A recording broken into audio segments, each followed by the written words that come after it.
नमस्कार विद्यार्थी मित्रांनो, 15 मार्च 2026 रोजी होणाऱ्या पोलीस भरती लेखी परीक्षेच्या अनुषंगानं महत्त्वाच्या असणाऱ्या चालू घडामोडी प्रश्नांचा सराव आपण या व्हिडिओमध्ये करत आहोत। आणि मित्रांनो, या सिरीजचा आपला हा चौथा भाग आहे। आधीही 3 भाग झालेले आहेत, त्यामुळे जर तुम्हाला चालू घडामोडीच्या महत्त्वाच्या प्रश्नांचा सराव करायचा आहे तर पहिल्यापासून सर्व व्हिडिओ पहा। सुरुवात करूयात आजच्या प्रश्नांना। या भारतात बंधुभाव नित्य वसुदे हे गीत एकाच वेळी गाऊन किती विद्यार्थ्यांनी Guinness book of world record मध्ये नोंद केली? आता मित्रांनो, नागपूर विद्यापीठामध्ये 15,400 विद्यार्थ्यांनी एकाच वेळी हे गीत गाऊन Guinness book of world record मध्ये नोंद केलेली आहे। म्हणजे आपलं उत्तर असणार आहे पर्याय 3, 15,402। त्याचबरोबर आशिया बुक आणि इंडिया बुक या दोन्ही बुक मध्ये देखील याची नोंद करण्यात आलेली आहे। प्रश्न क्रमांक 2, भारतातील वॉटर टॅक्सीने जोडले जाणारे पहिले विमानतळ कोणते? आता मित्रांनो, भारतातील वॉटर टॅक्सीने जोडलं जाणारे भारतातील पहिले विमानतळ बनलेलं आहे दिबा पाटील आंतरराष्ट्रीय विमानतळ पनवेल। हे कुठे आहे? पनवेल मध्ये आहे आणि याला वॉटर टॅक्सीने जोडलं जाणार आहे। म्हणजे आपलं उत्तर पर्याय 2 आहे। प्रश्न क्रमांक 3, गतिमान नागरी सेवा पुरस्कार कोणत्या नेत्याच्या नावाने सुरू करण्यात आला आहे? मित्रांनो, प्रशासनामध्ये पारदर्शकता आणणाऱ्या अधिकाऱ्यांना माजी उपमुख्यमंत्री अजित पवार यांच्या स्मरणार्थ यांच्या नावानं गतिमान नागरी सेवा पुरस्कार दिला जाणार आहे। म्हणजे आपलं उत्तर काय असणार आहे? पर्याय 3, अजितदादा पवार यांचं नाव या पुरस्काराला देण्यात आलेलं आहे। प्रश्न क्रमांक 4, राजस्थानमधील प्रसिद्ध थंड हवेचे ठिकाण माउंट अबूचे नवीन नाव काय ठेवण्यात आलेले आहे? मित्रांनो, माउंट अबू हे काय आहे? अरवली पर्वतरांगेतील सर्वात उंच शिखर आहे आणि याचं नवीन नाव आहे अंबुराज। म्हणजे आपलं उत्तर काय असलं पाहिजे? पर्याय 2, माउंट अबूचं नवीन नाव अंबुराज। प्रश्न क्रमांक 5, नीती आयोगाच्या धर्तीवर महाराष्ट्र राज्यात कोणत्या नव्या आयोगाची स्थापना करण्यात आलेली आहे? मित्रांनो, ज्याप्रमाणे केंद्रामध्ये नीती आयोग आहे, national institution for transforming India, त्याच प्रकारे महाराष्ट्रामध्ये मित्रा आयोगाची स्थापना करण्यात आलेली आहे। म्हणजे आपलं उत्तर काय असणार आहे? पर्याय 3, महाराष्ट्र इन्स्टिट्यूट ऑफ ट्रान्सफॉर्मेशन। आता या ठिकाणी ज्याप्रमाणे नीती आयोगाचे अध्यक्ष पंतप्रधान असतात, त्याच प्रकारे मित्र आयोगाचे अध्यक्ष कोण असतात? मुख्यमंत्री असतात आणि हे काय असतात? पदसिद्ध असतात। म्हणजे जो मुख्यमंत्री बनेल तो याचा अध्यक्ष। प्रश्न क्रमांक 6, महाराष्ट्र राज्याच्या पहिल्या महिला मुख्य सचिव कोण बनल्या आहेत? आता मित्रांनो, प्रश्न जुना झाला बरं का। या ठिकाणी आता मुख्य सचिव बदललेले आहेत, परंतु पहिल्या महिला मुख्य सचिव कोण असा प्रश्न विचारला तर उत्तर काय असलं पाहिजे? नेहमी सुजाता सौनिक, पर्याय 1, या महाराष्ट्राच्या पहिल्या मुख्य महिला सचिव बनलेल्या होत्या। आणि मित्रांनो, हा प्रश्न पोलीस भरती 2022-23 ला इतक्या वेळा विचारला की आता विचारण्याची शक्यता कमी आहे, तरी देखील महिला दिनाच्या अवसरानं आपण या ठिकाणी हे विचारत आहोत। त्यासोबतच पहा, सुजाता मनोहर या काय आहेत? तर मुंबई उच्च न्यायालयाच्या पहिल्या मुख्य न्यायाधीश आहेत। तसेच रश्मी शुक्ला या महाराष्ट्राच्या पहिल्या महिला पोलीस महासंचालक आहेत। प्रश्न क्रमांक 7, महाराष्ट्राच्या पहिल्या महिला उपमुख्यमंत्री होण्याचा मान कोणाला मिळालेला आहे? मित्रांनो, महाराष्ट्राचे माजी उपमुख्यमंत्री अजितदादा पवार यांच्या मृत्यूनंतर त्यांच्या पत्नी या महाराष्ट्राच्या पहिल्या महिला मुख्यमंत्री बनलेल्या आहेत। म्हणजे आपलं उत्तर काय असणार आहे? पर्याय 3, सुनेत्रा पवार, सुनेत्रा अजितदादा पवार। प्रश्न क्रमांक 8, व्हाय कॉन्स्टिट्यूशन मॅटर्स हे बहुचर्चित पुस्तक कोणी प्रकाशित केले आहे? मित्रांनो, भारताचे 50वे सरन्यायाधीश न्यायमूर्ती DY चंद्रचूड यांनी व्हाय कॉन्स्टिट्यूशन मॅटर्स हे पुस्तक प्रकाशित केलेलं आहे। म्हणजे आपलं उत्तर काय असणार आहे? DY चंद्रचूड, पर्याय 3। पुढे पाहायचं आहे प्रश्न क्रमांक 9, भारताचे 51वे आणि 52वे सरन्यायाधीश खालीलपैकी कोण आहेत? आता 50वे आपण पाहिले DY चंद्रचूड होते, त्याचबरोबर 51वे संजीव खन्ना आणि 52वे भूषण गवई। म्हणजे आपलं उत्तर पर्याय 1 आहे। प्रश्न क्रमांक 10, भारताचे 53वे सरन्यायाधीश चीफ जस्टिस ऑफ इंडिया म्हणून कोणाची नियुक्ती झालेली आहे? मित्रांनो, भारताचे 53वे सरन्यायाधीश म्हणून सूर्यकांत शर्मा यांची नियुक्ती झालेली आहे। म्हणजे आपलं उत्तर असणार आहे पर्याय 2। आता लक्षात ठेवायचं आहे, 50वे DY चंद्रचूड, 51वे संजीव खन्ना, 52वे भूषण गवई आणि 53वे सूर्यकांत शर्मा। विद्यार्थी मित्रांनो, आता सगळं सोडून थोडा वेळ फक्त इकडे लक्ष द्या। तुम्ही या व्हिडिओपर्यंत पोहोचलाय म्हणजेच तुम्ही नक्कीच पोलीस भरतीसाठी तयारी करताय। आणि मित्रांनो, तुम्ही तयारी करताय म्हणजे तुम्हाला माहीत असेलच की पोलीस भरतीसाठी मागील वर्षांच्या प्रश्नपत्रिका सोडवणे किती आवश्यक आहे। त्यासोबतच नवीन प्रश्नपत्रिका सोडवून त्या परीक्षेसाठी तयारी करणं आणि टाइम मॅनेजमेंट करणं हे देखील आवश्यक आहे। आणि मित्रांनो, यासाठीच ध्येयाधिकारी स्पर्धा परीक्षा मंच घेऊन आलेला आहे फक्त 60 रुपयांमध्ये 30 सराव प्रश्नपत्रिका, 30 पेपर फक्त 60 रुपयांमध्ये। आणि मित्रांनो, यामध्ये आपल्याला प्रत्येक पेपरमध्ये 100 प्रश्न असतील आणि त्या 100 प्रश्नांचं पूर्ण स्पष्टीकरण देखील असणार आहे. आणि हा जो पॅटर्न असणार आहे तो 25-25चा पॅटर्न असणार आहे. म्हणजेच मराठीचे 25, सामान्य ज्ञानाचे 25, गणित बुद्धिमत्ता 25-25 असा पॅटर्न असणार आहे. आणि त्यासोबत आपल्याला काय मिळणार आहे, तर आपल्या टेलिग्रामवर पेड चॅनलला जॉईन होण्याची संधी. ज्या चॅनलवर आपल्याला दररोज 200 प्रश्नांचा सराव करता येणार आहे. दररोज सरावासाठी 200 प्रश्न दिले जाणार आहेत. आणि मित्रांनो, हे सर्व प्रश्न असणार आहेत ते फक्त आणि फक्त पोलीस भरतीच्या पॅटर्नवर आधारित असतील आणि त्याच्यामध्ये जास्तीत जास्त प्रश्नांचा सराव करून घेतला जाणार आहे. त्यामुळे जर तुमची पुढे लेखी परीक्षा होणार आहे तर तुम्ही हा संच विकत घ्यावा आणि त्यासोबतच आपल्या पेड टेलिग्राम चॅनलला जॉईन व्हावं. हे सर्व मिळणार आहे फक्त 60 रुपयांमध्ये. जर तुम्हाला खरंच आवश्यकता आहे आणि चांगल्या प्रकारे सराव करायचा आहे तर नक्की खरेदी करा आपला हा संच. तर या ठिकाणी तुम्हाला जर याचा डेमो पाहायचा असेल तर तो मिळणार आहे 75 17 24 91 19 या व्हॉट्सॲप नंबरवर. यावर व्हॉट्सॲप करा आणि डेमो फ्रीमध्ये पहा. तसेच जर तुम्हाला वाटत असेल की जे काही देऊ ते चांगलंच देऊ तर तुम्ही डायरेक्टली 93 59 68 91 00 या नंबरवर पेमेंट करून त्याचा स्क्रीनशॉट आम्हाला पाठवू शकता. तुम्हाला लगेचच एकाच वेळी 60 PDF दिल्या जातील, ज्याच्यामध्ये 30 पेपर असतील आणि 30 त्यांचं स्पष्टीकरण असेल. आणि त्यासोबतच लगेचच टेलिग्राम चॅनलची लिंक देखील दिली जाईल, ज्याच्यामध्ये तुम्हाला दररोज 200 प्रश्नांचा सराव करता येणार आहे.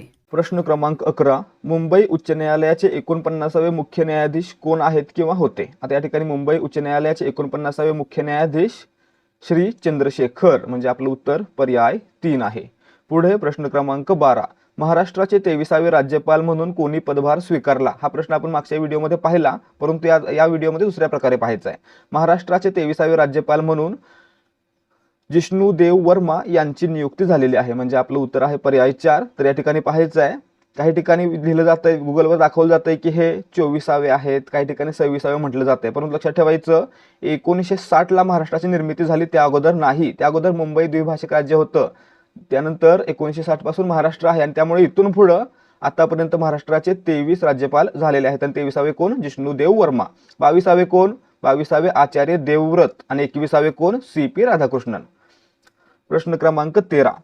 महाराष्ट्र राज्य निवडणूक आयोगाचे अध्यक्ष म्हणून सध्या कोण कार्यरत आहेत? मित्रांनो, महाराष्ट्र राज्य निवडणूक आयोगाचे अध्यक्ष म्हणजेच महाराष्ट्राचे मुख्य निवडणूक आयुक्त म्हणून दिनेश वाघमारे हे कार्यरत आहेत, म्हणजे आपलं उत्तर आहे पर्याय 2. त्यासोबतच पहा, ज्ञानेश कुमार हे आपल्या केंद्रीय निवडणूक आयोगाचे अध्यक्ष आहेत, म्हणजेच मुख्य निवडणूक आयुक्त आहेत. प्रश्न क्रमांक 14. महाराष्ट्र लोकसेवा आयोगाचे नवीन अध्यक्ष म्हणून नुकतीच कोणाची नियुक्ती झाली आहे? मित्रांनो, महाराष्ट्राच्या लोकसेवा आयोगाचे अध्यक्ष म्हणून नुकतीच विवेक भीमनवार यांची नियुक्ती झालेली आहे, म्हणजे आपलं उत्तर आहे पर्याय 3, विवेक भीमनवार. प्रश्न क्रमांक 15. केंद्रीय लोकसेवा आयोगाचे सध्याचे अध्यक्ष कोण आहेत? मित्रांनो, सध्या अजय कुमार हे केंद्रीय लोकसेवा आयोगाचे अध्यक्ष आहेत, म्हणजे आपलं उत्तर आहे पर्याय 3. प्रश्न क्रमांक 16. सीमा सुरक्षा दलाचे म्हणजे BSFचे नवीन महासंचालक म्हणून कोणाची नियुक्ती करण्यात आलेली आहे? मित्रांनो, या ठिकाणी लक्षात ठेवायचं आहे, प्रवीण कुमार हे सुरुवातीला ITBPचे महासंचालक होते, DG होते. आता ते मित्रांनो BSFचे नवीन महासंचालक म्हणून रुजू झालेले आहेत, म्हणजे आपलं उत्तर आहे पर्याय 2, प्रवीण कुमार. प्रश्न क्रमांक 17. सध्या भारतीय रिझर्व्ह बँकेचे गव्हर्नर कोण आहेत? मित्रांनो, सध्या भारतीय रिझर्व्ह बँकेचे गव्हर्नर बनलेले आहेत संजय मल्होत्रा, म्हणजे आपलं उत्तर आहे पर्याय 4. तर मित्रांनो, संजय मल्होत्रा हे भारतीय रिझर्व्ह बँकेचे कितवे गव्हर्नर आहेत? तर हे भारतीय रिझर्व्ह बँकेचे 26वे गव्हर्नर आहेत. कितवे? 26वे. 25वे कोण होते? शक्तिकांत दास. आणि 24वे कोण होते? उर्जित पटेल. आणि 23वे रघुराम राजन. प्रश्न क्रमांक 18. भारताचे वर्तमान केंद्रीय पर्यावरण मंत्री कोण आहेत? मित्रांनो, सध्या भूपेंद्र यादव हे भारताचे पर्यावरण, वने आणि हवामान बदल मंत्री आहेत, म्हणजे आपलं उत्तर पर्याय 3, केंद्रीय पर्यावरण, वने आणि हवामान मंत्री भूपेंद्र यादव. प्रश्न क्रमांक 19. अंडर-19 मेन्स क्रिकेट विश्वचषक 2026 कोठे आयोजित केला गेला? मित्रांनो, अंडर-19 मेन्स क्रिकेट विश्वचषक 2026 आहे तो झिम्बाब्वे आणि नामिबिया या 2 देशांमध्ये आयोजित करण्यात आलेला होता, म्हणजे आपलं उत्तर आहे पर्याय 3. प्रश्न क्रमांक 20. अंडर-19 विश्वचषक 2026च्या अंतिम सामन्यात भारताने कोणत्या देशाचा पराभव करून विजेतेपद जिंकलं? मित्रांनो, अंडर-19 विश्वचषक 2026च्या अंतिम सामन्यामध्ये भारताने कोण होतं? तर भारत आणि इंग्लंड हे देश होते आणि भारताने इंग्लंडचा पराभव करून ही स्पर्धा जिंकलेली आहे, म्हणजे आपलं उत्तर असणार आहे पर्याय 4, इंग्लंड. प्रश्न क्रमांक 21, अंडर 19 विश्वचषक 2026च्या अंतिम सामन्यात कोणी 80 चेंडूत 175 धावांची वादळी खेळी केली? या ठिकाणी पाहायचं आहे, अंडर 19 विश्वचषक 2026च्या अंतिम सामन्यामध्ये वैभव सूर्यवंशी यांना 80 चेंडूमध्ये 175 धावा काढलेल्या होत्या, म्हणजे आपलं उत्तर आहे पर्याय 2.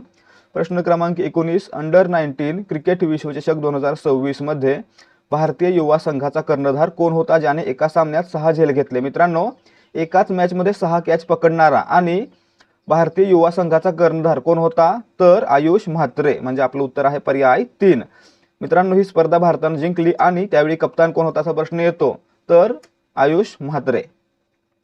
प्रश्न क्रमांक 23, महिला क्रिकेट विश्वचषक 2025 चे आयोजन कोणत्या देशांकडे होते? मित्रांनो, महिला क्रिकेट विश्वचषक 2025 चे आयोजन आहे ते भारत आणि श्रीलंका या 2 देशांनी मिळून केलेलं होतं, म्हणजे आपलं उत्तर आहे पर्याय 2. प्रश्न क्रमांक 24, महिला क्रिकेट विश्वचषक 2025 च्या अंतिम सामन्यात भारताने कोणाचा पराभव करून पहिल्यांदाच विश्वचषक जिंकला? मित्रांनो, महिला क्रिकेट विश्वचषक 2025 ही स्पर्धा भारतानं पहिल्यांदाच जिंकली आणि ही मित्रांनो भारत आणि श्रीलंका या देशामध्ये आयोजित करण्यात आली होती. आणि अंतिम सामन्यामध्ये कोण कोण होतं, तर भारत आणि दक्षिण आफ्रिका होते आणि भारताने दक्षिण आफ्रिकेचा पराभव करून ही पूर्ण मालिका जिंकलेली आहे, म्हणजेच महिला क्रिकेट विश्वचषक जिंकलेला आहे, पर्याय 3, दक्षिण आफ्रिकेचा पराभव करून. प्रश्न क्रमांक 25, महिला क्रिकेट विश्वचषक 2025 मध्ये प्लेयर ऑफ द सिरीजचा बहुमान कोणाला मिळाला? मित्रांनो, प्लेयर ऑफ द सिरीज महिला क्रिकेट विश्वचषक 2025 कोणाला मिळाला? दीप्ती शर्मा, म्हणजे आपलं उत्तर पर्याय 2. प्रश्न क्रमांक 26, महिला क्रिकेट विश्वचषक 2025 अंतिम सामन्यात प्लेयर ऑफ द मॅच कोणाला घोषित करण्यात आले? मित्रांनो, फायनलमध्ये भारत आणि दक्षिण आफ्रिका होते आणि प्लेयर ऑफ द मॅच कोण ठरली, तर शेफाली वर्मा ठरली, म्हणजे आपलं उत्तर पर्याय 3. मॅन ऑफ द सिरीज म्हणजे प्लेयर ऑफ द सिरीज कोण? दीप्ती शर्मा. आणि प्लेयर ऑफ द मॅच फायनलमध्ये कोण होती? शेफाली वर्मा.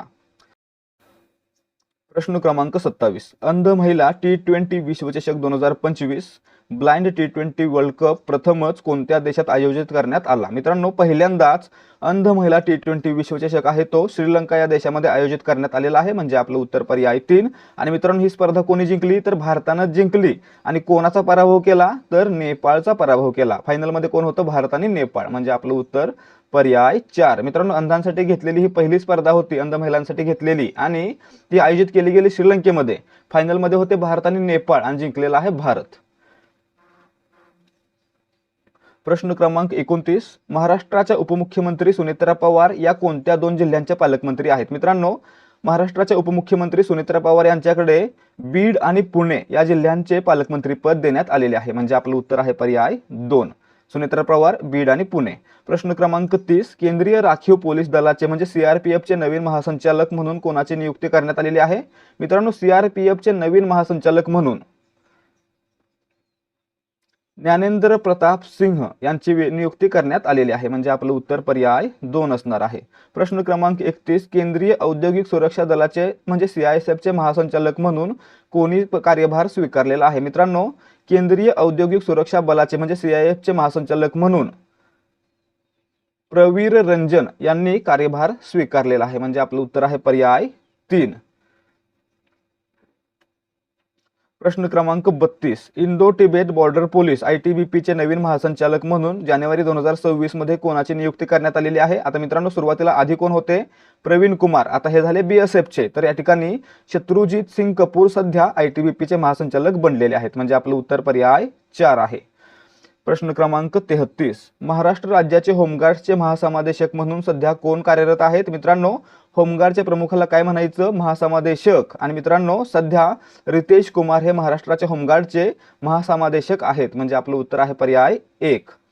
प्रश्न क्रमांक 34, नुकतेच ITBPच्या महासंचालक पदावरून सीमा सुरक्षा दलाच्या महासंचालकपदी कोणाची बदली किंवा नियुक्ती करण्यात आली? आता आपण पाहिलेलं आहे, प्रवीण कुमार हे सध्या BSF चे प्रमुख बनलेले आहेत, महासंचालक बनलेले आहेत. आधी कशाचे होते? ITBP चे होते, म्हणजे आपलं उत्तर या ठिकाणी पर्याय 3 प्रवीण कुमार आहे. प्रश्न क्रमांक 35, महाराष्ट्राचे मुख्यमंत्री देवेंद्र फडणवीस यांच्याकडे खालीलपैकी कोणत्या जिल्ह्याचे पालकमंत्री पद आहे? मित्रांनो, देवेंद्र फडणवीस यांच्याकडे गृहमंत्री या नात्यानं गडचिरोली जिल्ह्याचं पालकमंत्री पद देण्यात आलेलं आहे, म्हणजे आपलं उत्तर पर्याय 3. गडचिरोली जिल्ह्याचे पालकमंत्री कोण असतात? राज्याचे गृहमंत्री असतात. आणि मित्रांनो, गृहमंत्री कोण आहेत सध्या? देवेंद्र फडणवीसच आहेत. प्रश्न क्रमांक 36, राज्याचे उपमुख्यमंत्री एकनाथ शिंदे यांच्याकडे कोणत्या जिल्ह्यांचे पालकमंत्री पद देण्यात आलेले आहे? मित्रांनो, राज्याचे उपमुख्यमंत्री एकनाथ शिंदे यांच्याकडे ठाणे आणि मुंबई शहर या जिल्ह्यांचं पालकमंत्रीपद देण्यात आलेलं आहे. म्हणजे आपलं उत्तर या ठिकाणी पर्याय 2 ठाणे आणि मुंबई शहर. प्रश्न क्रमांक 37 महाराष्ट्राच्या इतिहासात सर्वाधिक 13 वेळा राज्याचा अर्थसंकल्प कोणी मांडला आहे? मित्रांनो, महाराष्ट्राच्या इतिहासामध्ये आतापर्यंत सर्वाधिक वेळा म्हणजेच 13 वेळा अर्थसंकल्प मांडणारे कोण आहेत? शेषराव वानखेडे. म्हणजे आपलं उत्तर पर्याय 2. दुसऱ्या क्रमांकाला कोण आहेत? दुसऱ्या क्रमांकाला अजित पवार आहेत, ज्यांनी 11 वेळा अर्थसंकल्प मांडलेला आहे. त्यासोबतच सध्या महाराष्ट्राचे अर्थमंत्री कोण आहेत आणि अर्थसंकल्प कोण मांडत आहेत? देवेंद्र फडणवीस मांडत आहेत. प्रश्न क्रमांक 38 भारताच्या संसदेत 9 वेळा केंद्रीय अर्थसंकल्प मांडणाऱ्या पहिल्या पूर्णवेळ महिला अर्थमंत्री कोण आहेत? मित्रांनो, केंद्रीय संसदेत 9 वेळा अर्थसंकल्प मांडणाऱ्या पहिल्या महिला कोण आहेत? तर निर्मला सीतारामन. म्हणजे आपलं उत्तर पर्याय 1 आहे. प्रश्न क्रमांक 39 भारताचे 15वे उपराष्ट्रपती म्हणून कोण कार्यरत आहेत? मित्रांनो, भारताचे 15वे उपराष्ट्रपती म्हणून CP राधाकृष्णन हे कार्यरत आहेत. म्हणजे आपलं उत्तर पर्याय 3. या अगोदर ते महाराष्ट्राचे राज्यपाल म्हणून देखील कार्यरत होते. प्रश्न क्रमांक 40 भारताचे केंद्रीय रेल्वे मंत्री म्हणून कोण कार्यरत आहेत? मित्रांनो, भारताचे केंद्रीय रेल्वे मंत्री अश्विनी वैष्णव. म्हणजे आपलं उत्तर पर्याय 3. केंद्रीय रेल्वे मंत्री अश्विनी वैष्णव हे आहेत. प्रश्न क्रमांक 41 भारताचे महान्यायवादी अटॉर्नी जनरल म्हणून सध्या कोण कार्यरत आहेत? मित्रांनो, भारताचे महान्यायवादी म्हणून सध्या R व्यंकटरमणी हे कार्यरत आहेत. म्हणजे आपलं उत्तर पर्याय 3. मित्रांनो, महान्यायवादी हे पद राज्यघटनेच्या कोणत्या कलमामध्ये आहे? 76 मध्ये. प्रश्न क्रमांक 43 केंद्रीय निवडणूक आयोगाचे अध्यक्ष म्हणजे मुख्य निवडणूक आयुक्त कोण आहेत? मित्रांनो, सध्या ज्ञानेश कुमार हे केंद्रीय निवडणूक आयोगाचे म्हणजे भारताचे मुख्य निवडणूक आयुक्त आहेत. पर्याय 2 आपलं उत्तर आहे. तर महाराष्ट्राचे मुख्य निवडणूक आयुक्त कोण आहेत? दिनेश वाघमारे. प्रश्न क्रमांक 44 भारताच्या टिंबटिंबव्या राष्ट्रपती द्रौपदी मुर्मू या देशाच्या टिंबटिंबव्या महिला राष्ट्रपती आहेत. मित्रांनो, देशाच्या पहिल्या महिला राष्ट्रपती कोण? प्रतिभाताई पाटील. आणि दुसऱ्या कोण? द्रौपदी मुर्मू. म्हणजे या ठिकाणी आलं 2. आणि भारताच्या कितव्या राष्ट्रपती आहेत त्या सध्या? तर 15व्या. म्हणजे आपलं उत्तर काय असणार आहे? 15-2. कुठं आलं? पर्याय 2 मध्ये. भारताच्या 15व्या राष्ट्रपती द्रौपदी मुर्मू या देशाच्या दुसऱ्या महिला राष्ट्रपती आहेत. पुढे प्रश्न क्रमांक 45 2026च्या आंतरराष्ट्रीय महिला दिनाची अधिकृत थीम काय आहे? या ठिकाणी पाहायचं आहे दरवर्षी 8 मार्च हा दिवस जागतिक किंवा आंतरराष्ट्रीय महिला दिवस म्हणून साजरा केला जातो. आणि मित्रांनो, 2026ची म्हणजे या वर्षीची थीम काय आहे? Give to gain. म्हणजे आपलं उत्तर पर्याय 3. प्रश्न क्रमांक 46 संयुक्त राष्ट्रांनी कोणत्या वर्षी 8 मार्च हा दिवस आंतरराष्ट्रीय महिला दिन म्हणून अधिकृतपणे मान्य केला? आता सर्वात पहिल्यांदा आंतरराष्ट्रीय महिला दिन कधी साजरा केला गेला? तर 1975 साली. परंतु 1977 साली याला पहिल्यांदा मान्य करण्यात आले किंवा अधिकृतपणे मान्यता देण्यात आली. म्हणजे आपलं उत्तर पर्याय 3. 1977 ला संयुक्त राष्ट्रांनी महिला दिन हा 8